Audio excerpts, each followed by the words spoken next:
이 시간 제가 먼저 묵상한 말씀을 함께 나누도록 하겠습니다. 예배 시작하면서도 말씀드렸듯이 오늘은 왕이신 그리스도 주일입니다. 이든교회는 왕이신 그리스도 주일의 의미를 몇 회에 걸쳐서 계속해서 나누고 있습니다. 기억하고 계신지요? 지속적으로 말씀드려왔습니다.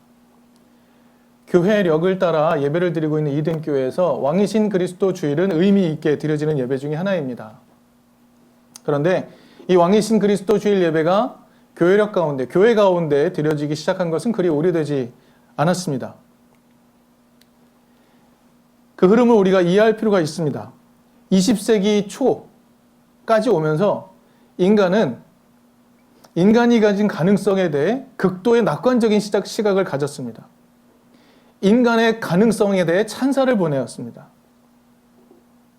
그리고 세상의 미래는 더 나아질 것이라고 매우 낙관적인 생각을 가졌습니다. 인간의 자유는 더 확대될 것이고 우리가 사는 세상은 더 아름답게 변할 것이라고 아주 낙관적이고 행복한 미래 전망을 내놓았습니다. 그런데 이게 완벽하게 무너지는 사건이 발생을 하죠. 그것이 무엇입니까? 제1차 세계대전입니다. 제1차 세계대전 치르고 난 다음에 사람들은 인간의 본성에 대해 드디어 질문을 던지기 시작했습니다. 이 전쟁으로 인해서 서민들의 삶은 어떻게 되었는가? 서민들의 삶은 생존이 불가능할 정도가 되었습니다. 그리고 그 이전까지 공동체라는 것에 매우 낙관적인 전망을 가졌던 세상이었는데 공동체의 삶은 완전히 무너져 내려 버렸습니다. 그런데 이런 시기에도 배를 불린 사람들은 있죠. 누구였을까요? 군수업에 뛰어들면서 돈을 벌었던 기업들 있습니다. 그런 사람들은 전쟁을 통해 배를 불리게 되었죠. 하지만 그들은 공동체를 재건하겠다는 생각은 전혀 하지 않았습니다. 정부는 어땠을까요? 당시의 정부, 엘리트들이었습니다. 이 엘리트들은 서민들의 삶을 챙기는 것은 별 관심이 없었습니다. 게다가 정책적으로도 무능하기까지 했습니다. 심지어는 엘리트들은 대중을 경멸하고 무시했습니다. 이런 일들이 일어나게 되면서 전쟁을 거치면서 세상은 힘의 공백 상태로 들어가게 되었습니다. 그런데 이 힘의 공백 상태, 이 공간을 차지하려는 강력한 존재들이 등장하기 시작합니다. 이 사람들의 특징이 있습니다. 굉장히 강력한 카리스마를 바탕으로 합니다. 대중을 선동할 힘을 가진 사람들입니다. 대중은 어땠을까요? 대중은 엘리트들을 더 이상 신뢰하지 않았습니다. 그래서 엘리트를 더 이상 신뢰하지 않는 대중으로부터 엄청난 인기를 끌어모으기 시작합니다. 대중들이 그를 지지하기 시작하죠.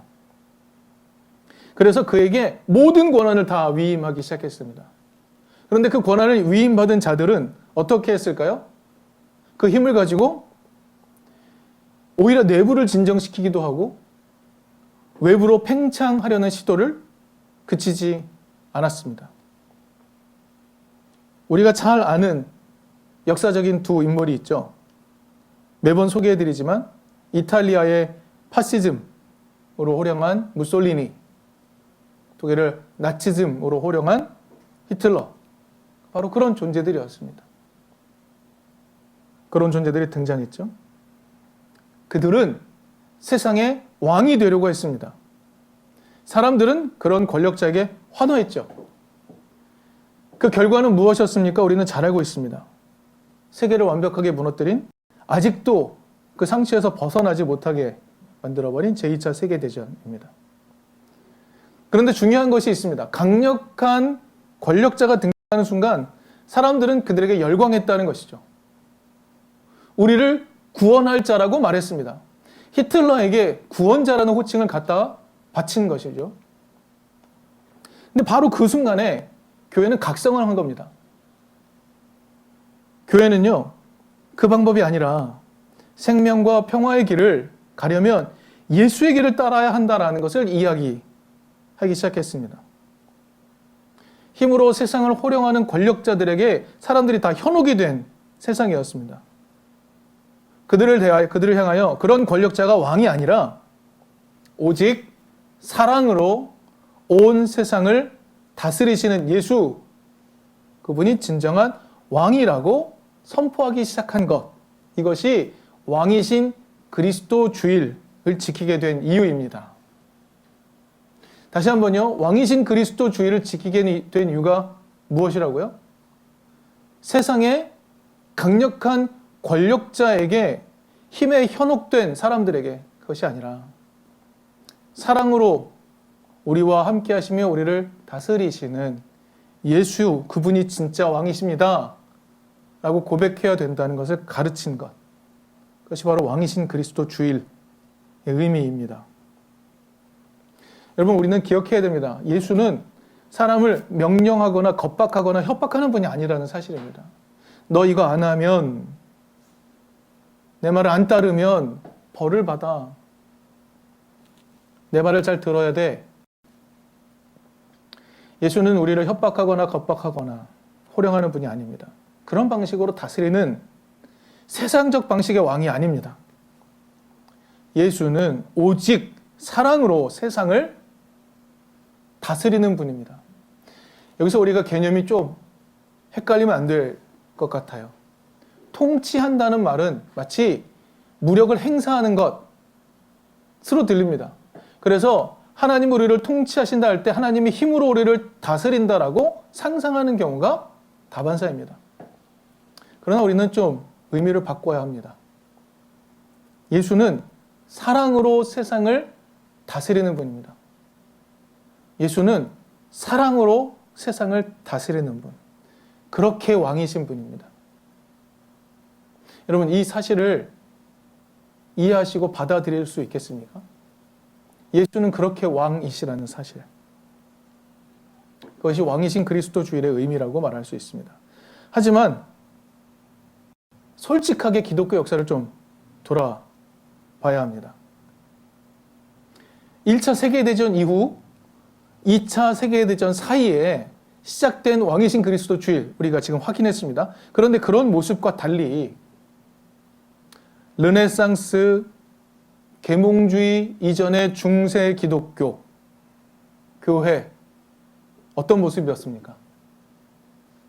그 이전의 교회, 정말 세상에서 무소불위의 왕노릇 하던 곳, 그런 집단이 교회였습니다. 세상을 힘으로 통치하던 곳, 그것이 바로 교회였습니다.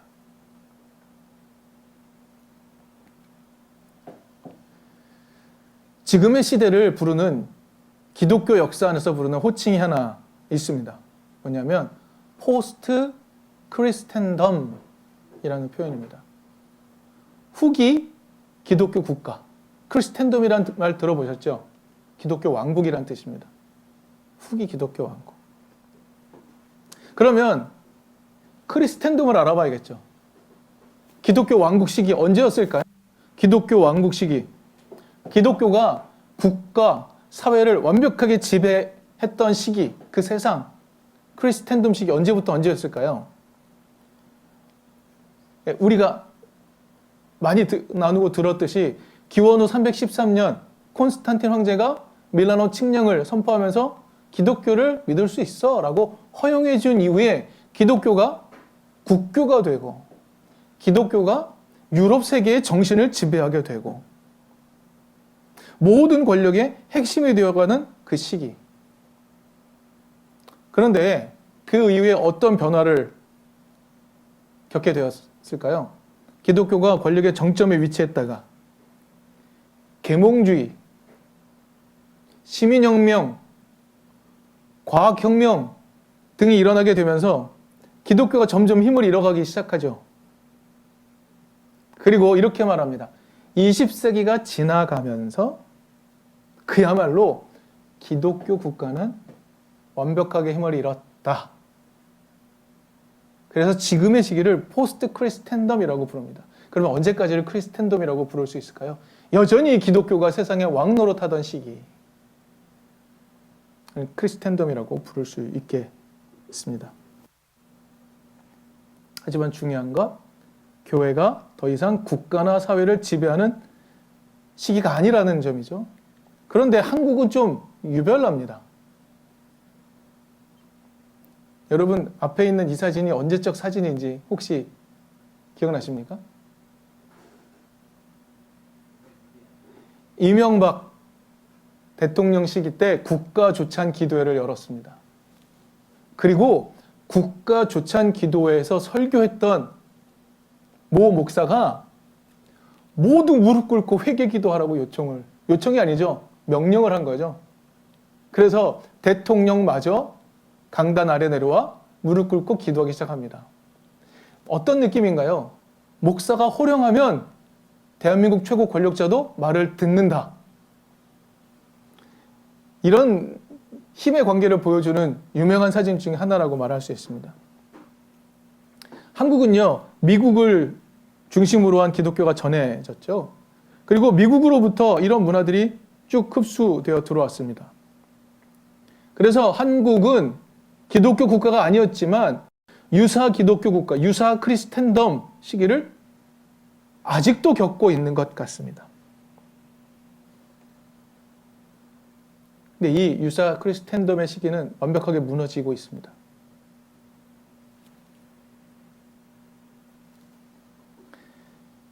이 추억이라는 게 무섭잖아요. 한국 교회는, 그리고 세계 교회는요, 기독교가 세상을 호령하던 시기를 추억하고 그리워합니다. 그 시기로 돌아가야 된다고 말합니다.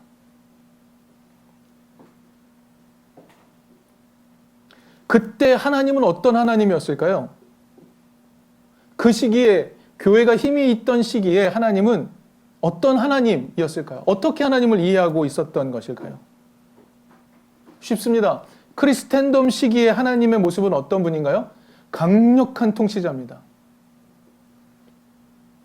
하나님은 그야말로 모든 힘에 있어서 정점에 있는 분이라고 이해되는 겁니다. 하지만 여러분, 우리는 하나님의 모습, 가장 하나님다운 모습을 어디서 발견할 수 있습니까? 십자가에서 발견할 수 있습니다.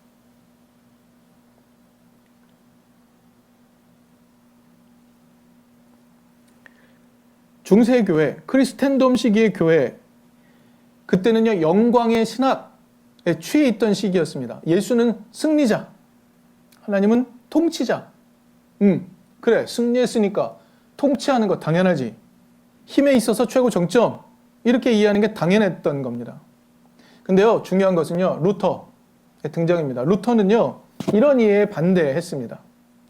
그리고 루터는요, 십자가에 달린 예수를 이해하는 것, 그 예수를 통해 나타난 하나님을 이해하는 것을 강조했습니다.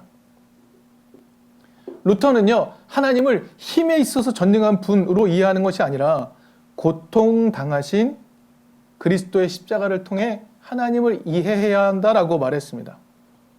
이 중요한 변화입니다. 영광의 신학, 힘의 신학에 가득 차 있는 교회를 향하여 아니요, 우리는 십자가에서 하나님을 발견해야 됩니다 라고 말했던 게 종교개혁의 의 중에 하나라는 거죠. 그런데 이 종교개혁 안에서 이런 신학적 깨달음이 새로워지긴 했습니다만 이후에도 십자가 신학은 교회 신학의 중심이 되지 못했습니다. 시간이 쭉 많이 흐르고요. 20세기 들어와서 중반쯤에 몰트만이라는 신학자가 또 등장을 하죠. 중요한 사람입니다. 좀 더 정교하게 설명합니다. 그의 책 중에 십자가에 달리신 하나님이라는 책이 있습니다. 여러분 어떠신가요? 이 제목만 듣고 좀 도발적이라고 느껴지십니까? 십자가에 달리신 하나님. 하나님이 십자가에 달렸다는 것. 여러분 어떻게 느껴지십니까? 이게 별로 이렇게 이상한데 라고 여기지 않으셨다면 여러분은 새로운 하나님을 깨닫고 계신 분입니다. 그런데 교회를 오래 다닌 분들은 이 말이 되게 낯설고 어색합니다. 하나님이 십자가에 달린다고? 하나님이 고난을 받는다고? 하나님이 죽으신다고? 그게 말이나 되는 소리야? 라고 할 것입니다. 그러나 몰트만은 십자가에 달린 달리신 하나님이라는 책을 써냅니다. 그리고 그는 모든 질문을 십자가에 달리신 그리스도에서 출발하자고 합니다. 십자가에 대해서 계속 묻죠. 그리고 결론적으로 이렇게 말합니다. 기독교 신학이 하나님에 관하여 말하는 모든 것은 이 그리스도의 사건의 핵심, 즉 십자가 위에 근거되어 있다. 십자가 위에서 일어난 그리스도의 사건은 하나님의 사건이다 라고 이야기를 해요. 근데 이게요, 신학적 충돌을 일으키죠. 아까 말씀드린 것처럼 어떻게 하나님이 고난을 받을 수 있는가? 라는 반론에 곧바로 부딪히게 됩니다. 물론 이 몰트만이라는 사람은요, 이 논쟁을 심각하게 끌고 가고 싶지 않았습니다. 그래서 이 논쟁에 뛰어들진 않습니다만 왜 이런 질문을 던지게 되는 걸까요? 하나님이 고난당할 수 있는가? 왜 이런 질문을 던지게 되는 걸까요? 크리스텐덤 시기, 그 시기에 하나님 이해 때문입니다. 크리스텐덤 시기를 겪은 교회가 가진 하나님의 이해, 하나님은 어떤 분이십니까? 전능한 하나님, 힘에 있어서 완벽하게 전능한 하나님이기 때문입니다. 하나님을 어떻게 이해해 왔는가? 우리가 몇 주에 걸쳐서 계속 이야기하고 있습니다. 하나님은 그야말로 최고의 존재, 최초의 존재, 근원자, 그리고 자신은 움직이지 않지만 세상을 움직이는 부동의 동자, 이렇게 이해하는 겁니다. 초월해 계신 분, 완벽하게 최고의 존재. 그러면 어떤 결론이 나옵니까? 하나님은 고난받을 수 없다라고 결론을 내리게 되는 거죠. 그런데 몰트만은 이 지점에서 이렇게 이야기했습니다. 그것은 하나님을 이성적으로 이해하려고 하기 때문이다라는 거죠. 그런데 온 삶으로, 감정으로, 모든 존재로 하나님을 이해하려고 할 때 가장 하나님을 만날 수 있는 곳이 어딘가? 십자가라고 이야기하고 있는 겁니다. 그래서 몰트만은 이야기하죠. 우리는 최고의 전능자로서의 하나님, 힘에 있어서 완벽히 전능하신 분으로서의 하나님이 아니라 십자가에 달리신 하나님에서 우리는 하나님을 완벽하게 이해할 수 있다라고 이야기합니다. 이 깨달음은 중요하죠. 하나님이 어디 계시다고 말하는 겁니까? 고난의 자리에 계시다고 말하는 겁니다. 하나님은 지금 여기 모순과 고난 속에 빠져있는 사람들의 삶의 자리에 같이 계신다라고 이야기하는 거죠. 모순된 세계 속에서 저항을 하고 있는 사람들의 삶의 자리에 십자가로 함께 계신다. 십자가에 달리신 사랑에 함께 계신다라고 이야기하는 겁니다. 왕이신 그리스도를 어떻게 이해하면 좋을까요? 왕이신 그리스도, 힘에 있어서 완벽하신 분, 모든 능력의 최고 정점에 계신 분, 그래서 내 삶의 문제를 해결하실 수 있는 분, 이렇게 이해해야 하는 것일까요? 아니면 지금 여기 모순을 겪고 있는 내 삶, 내가 이 삶을 이겨내기 위해 분투하고 있는 이 삶의 자리에 나와 함께 사랑으로 계시는 하나님으로 이해해야 하는 것일까요? 크리스텐덤 시대에는 하나님을 자꾸 힘으로 설명을 하는 겁니다. 힘, 파워, 능력, 내 삶의 모든 문제를 해결할 수 있는 분, 이렇게 이해를 하는 것이죠. 그러나 그 시기가 잘못되었다고 깨달았습니다. 포스트 크리스텐덤 시기입니다. 이 시기에 우리는 하나님을 어떻게 이해해야 할까요? 더 본질적인 하나님으로 이해해야 하지 않습니까? 오직 사랑으로 자신을 드러내시는 분으로 우리는 완벽하게 이해해야 합니다. 오늘 본문 2절 이렇게 말합니다. 저자는 이렇게 말하죠. 하나님과 우리 주 예수 그리스도를 알자고 초청합니다. 하나님 그리고 예수 그리스도를 알자고 초청합니다. 4절 말씀에서는 이렇게 말하죠. 하나님께서는 이 편지를 받는 이들이 어떻게 되기를 바라시는가? 하나님은 하나님의 성품에 참여하는 사람이 되게 하시려는 것이라고 말합니다. 하나님은 이 편지를 받는 사람들이 하나님의 성품에 참여하는 자가 되기를 바라고 계십니다. 여러분, 하나님의 성품이 무엇입니까? 하나님이 힘이 세니 그 하나님을 등에 업은 우리도 힘이 세. 이게 이전까지 하나님 이해였다고 우리가 이야기했습니다. 이제 하나님에 대한 이해를 바꾼 우리는 하나님의 성품에 참여하는 것을 어떻게 이해하면 좋을까요? 오늘 본문의 말씀은 그 일련의 과정을 잘 설명해 줍니다. 5절부터 7절까지 무엇이라 말씀하십니까? 믿음의 덕에 지식을, 지식에 절제를, 절제에 인내를, 인내에 경건을, 경건에 신도 간의 우애를, 신도 간의 우애에 사랑을 더하라고 요청을 합니다.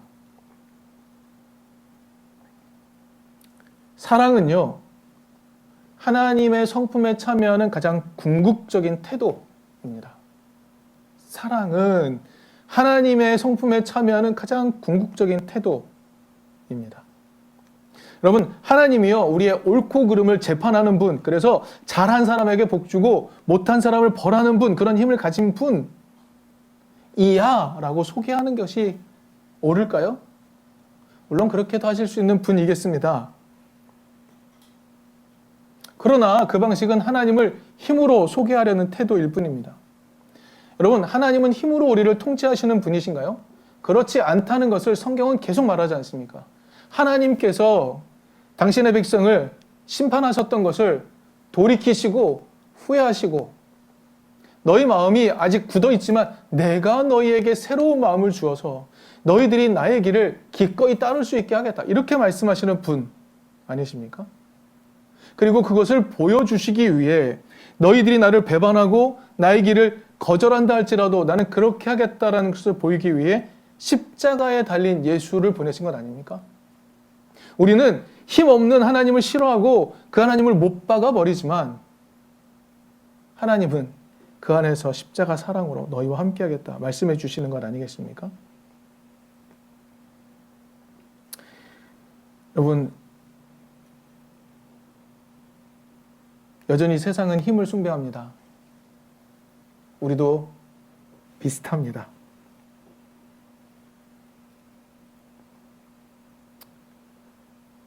카리스마를 가진 존재에게 힘을 실어주면 그 존재가 세상을 살만한 곳으로 만들어 갈 것이다 라고 생각을 하죠. 이것이 우리가 정치 지도자를 뽑는 기본적인 태도입니다. 하지만 반성해 볼까요? 그런 방식은 매번 실패했습니다. 통치자의 자리에 올라간 이들, 잠시만 기다려 주십시오. 통치자의 자리에 올라간 이들은 제대로 그 일을 해내지 못했습니다. 그들의 특징, 권력을 결코 포기하려 하지 않습니다. 사람을 계속 바꿔도 똑같았습니다. 근데 여러분,